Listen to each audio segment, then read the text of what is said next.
Hello, আসসালামু আলাইকুম। আপনারা সবাই কেমন আছে? সকালের বিকেলের যে যখন খেতে চান মুচমুচে চাপটিটা খেতে পারেন। চাপটি বানাতে যা যা লাগবে: পেঁয়াজ কুচি নেবেন, কাঁচামরিচ কুচি নেবেন, ধনিয়া পাতা কুচি নেবেন, টেস্টি সং নেবেন।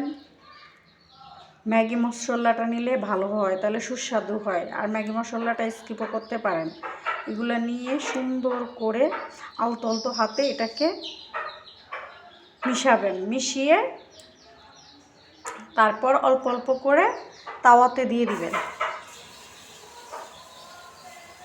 তাহলেই আপনাদের মজার মজার চাপড়িটা হয়ে যাবে।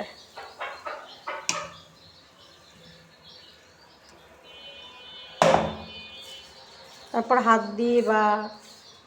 দিয়ে দিলে ভালো হয়। তারপর হাত দিয়ে বা চামচ দিয়ে এইভাবে ছড়িয়ে দিবেন। তাহলে আপনারা চাপড়িটা বেশি মোটাও হতে পারবে না, চাপড়িটা বেশি চিকনও না, তাহলে মচমচা হবে।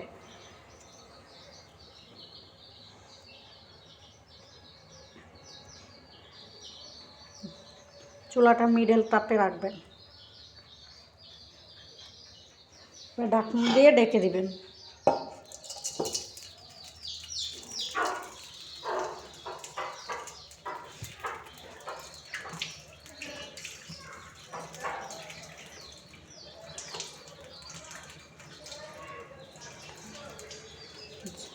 ঝটপট শিখে পেলেন চাপটি বানানো।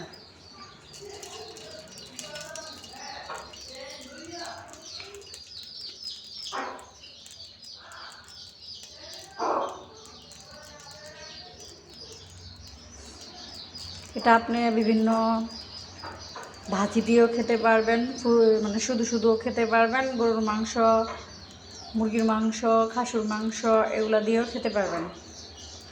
আর যদি আপনি মাংস দিয়ে খেতে চান তাহলে এই যে মরিচ এটা অ্যাড করবেন না, শুধু শুধু বানাবেন, তাহলে আরও সুস্বাদু লাগবে। কে কোথা থেকে দেখতেছেন সেটা আমাকে কমেন্টসে জানাবেন। আর চাপড়িটা কেমন হয়েছে, আপনাদের দেশে কি এটা বানায় নাকি সেটাও জানিয়ে দিবেন। আসসালামু আলাইকুম।